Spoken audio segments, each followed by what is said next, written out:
Welcome to the 42nd commemoration of Bloody Sunday. I'd first like to thank Gregory O'Brien on Pibroch, our piper, Greg O'Brien. Thank you for opening up. Before we begin the official program, I would like to recognize the dignitaries in attendance. We have our state president, John Ween. Hey. Frank Carney, past national director and past state president. Al Riley, past New Haven County president. Bob Kehoe, current vice president of New Haven County. And Dave Fitzgerald, current New Haven County president. We'll begin the program with highlighting the events of the day. On a sunny Sunday afternoon on January 30th, 1972, thousands of men and women, young and old, took to the streets of Derry to march against the cruel and unjust practice of internment without trial, to make a stand for civil rights, and to highlight the human rights abuses that the Stormont government, undoubtedly guided by the unseen hand of the British, continuously perpetuated and continues to perpetuate today. The march had been deemed illegal and banned by Stormont. However, there was no sense of fear amongst the marchers as they made their way from Cregan toward the Bogside. At approximately 4:07 p.m., armed with the order to fire live ammunition, the British Parachute Regiment entered the Bogside and began brutally opening fire on the unarmed crowd. By 4:40 in the afternoon, 13 innocent civil rights marchers, half of them under the age of 20, were murdered on the streets of Derry. With 14 more injured, a 14th victim, John Johnson, would later die as a direct result from injuries sustained on Bloody Sunday. It is to remember those innocent lives that we gather here today. I would now like to introduce our guest speaker, nephew of the late Michael McDade, whose young life was cut short on that fateful day. Mr. Martin Walker, please.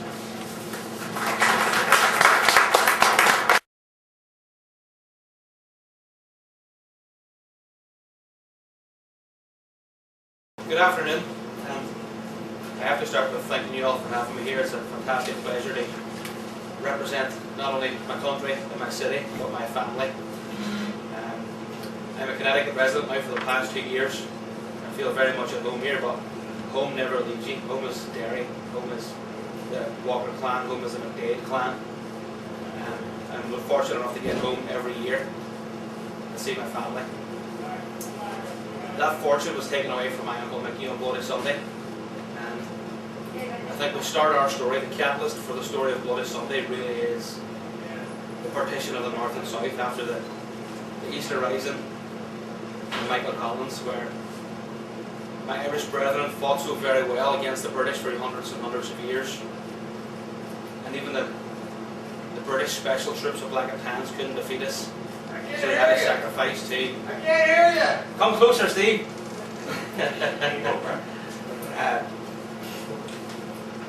So the British forces couldn't beat my brethren.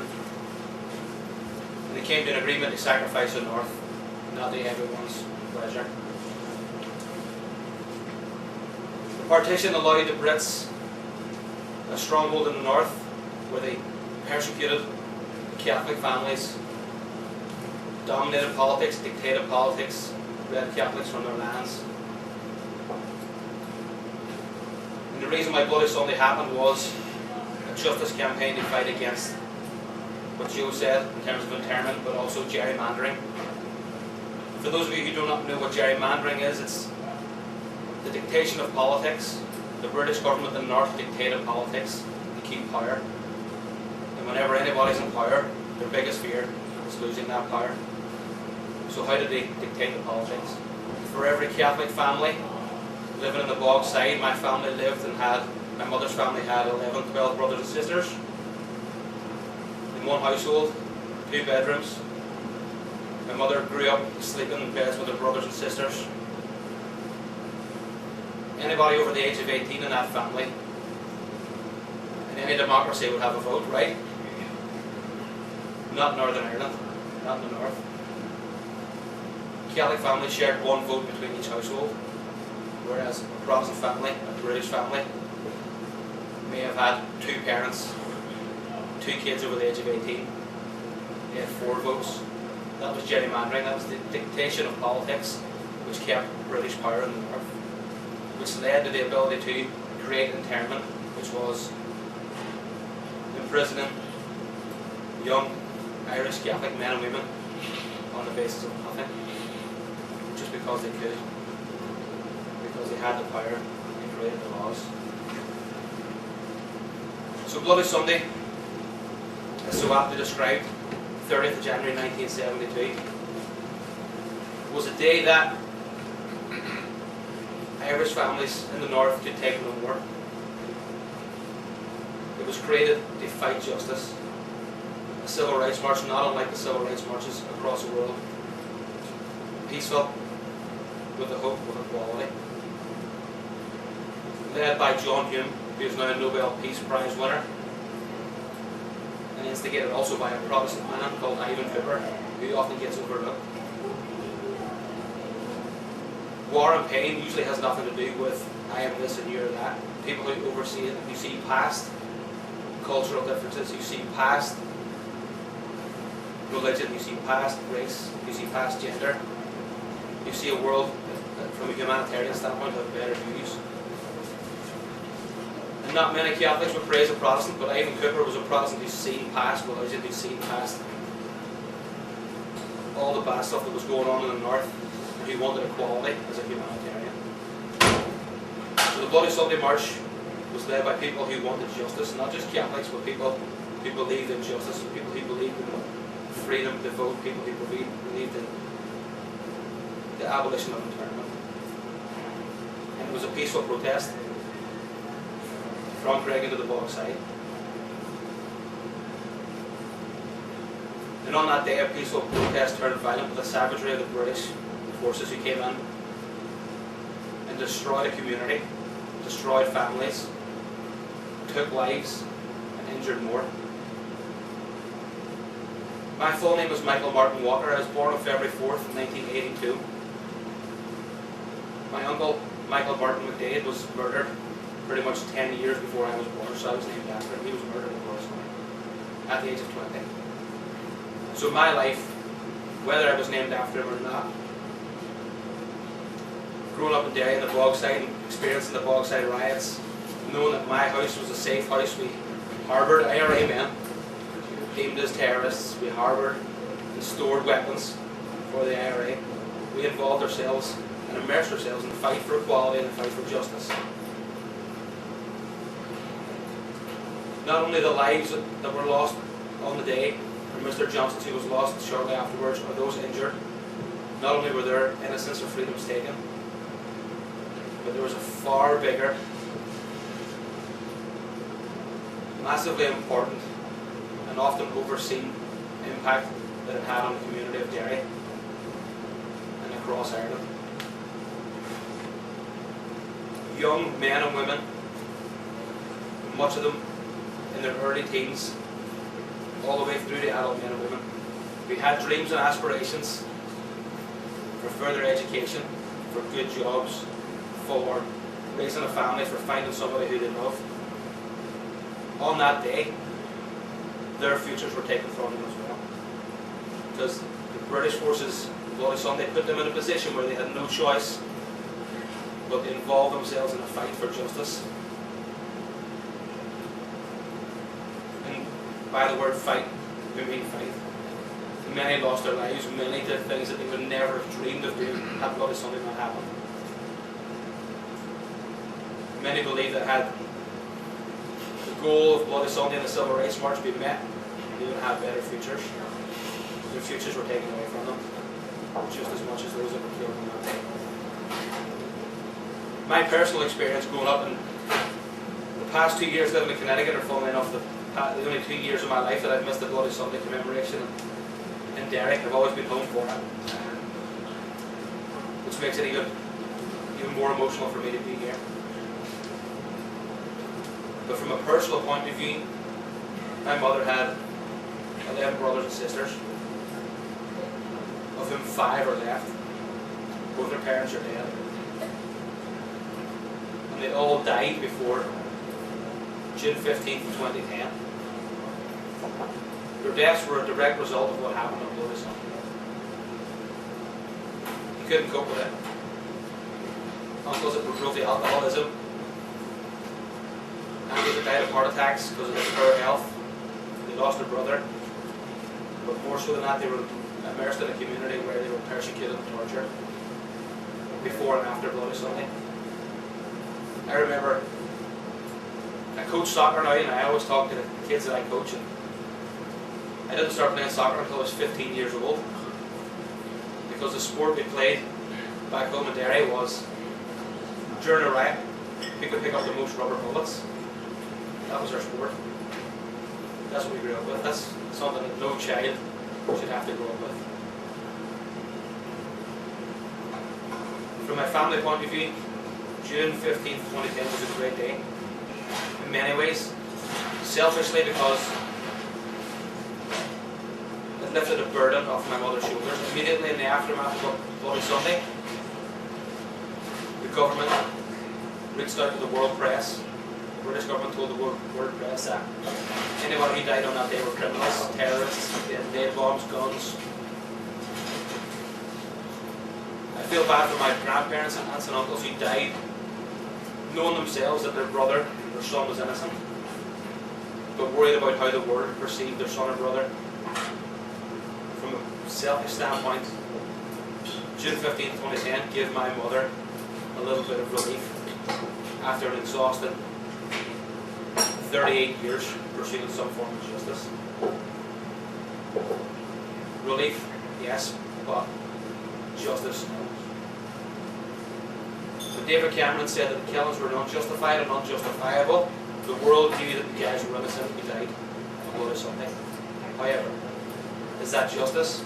No. To this day, nobody's been prosecuted for what atrocities they carried out on the day.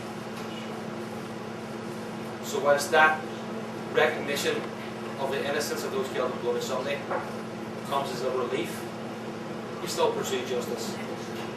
We still need justice. In the world we live in, where governments so easily persecute peoples and can blanket over justice through acknowledgement, the Irish people from Derry cannot stop the fight for justice. Justice in terms of action for those who committed such atrocities on the day.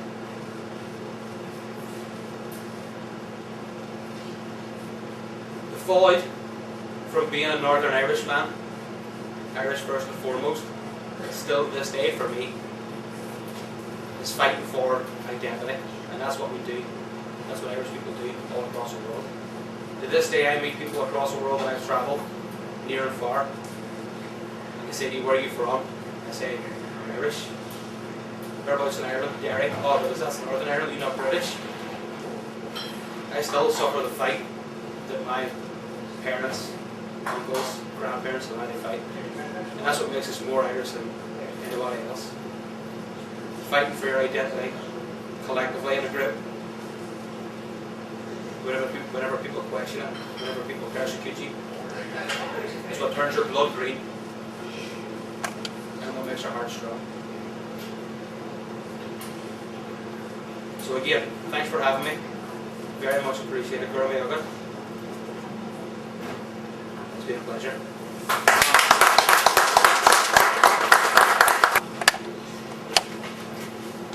At this time, after that most moving talk, I would like to invite Hatter McManus, New Haven Division 7 Freedom for All Ireland Committee Coordinator, to come up and read the Roll of Honor, those who were slain on that fateful day.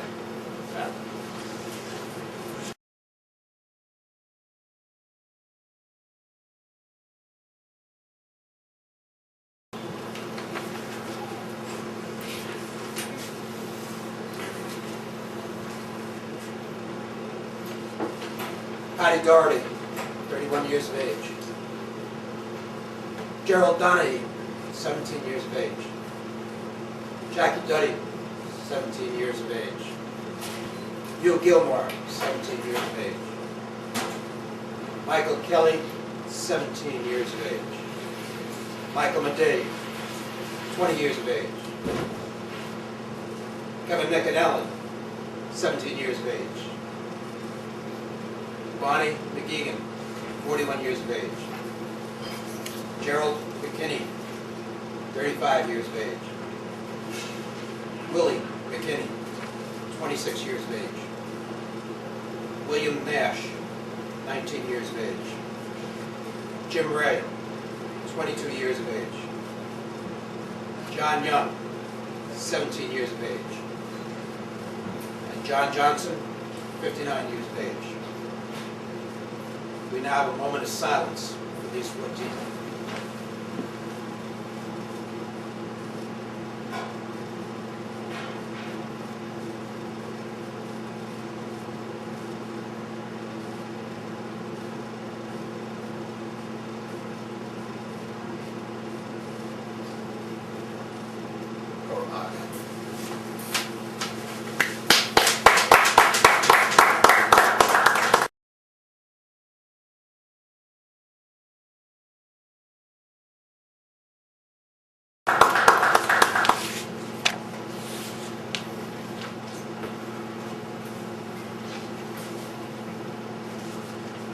A lot of very moving commentary today. As this program comes to a close, I would like to thank everyone who took the time to come out today and remember the lives that were tragically lost on Bloody Sunday. In June 2010, David Cameron, Prime Minister of the British establishment, called the Bloody Sunday murders unjustified and unjustifiable. 38 years after the massacre. 38 years after the massacre. A nice gesture, but one that came too late for many. British apologies are hollow while the Brits remain in Ireland. And in 2014, 42 years after Bloody Sunday, our men and women are facing human rights abuses that mirror directly those of 1972. The cases of Stephen Murray, the Craven II, and Martin Corey, who was held from April 2010 until January 15, 2014, nearly 4 years in Waterbury jail, imprisoned without charge, without trial, highlights the British government's disregard for the judicial system and due process.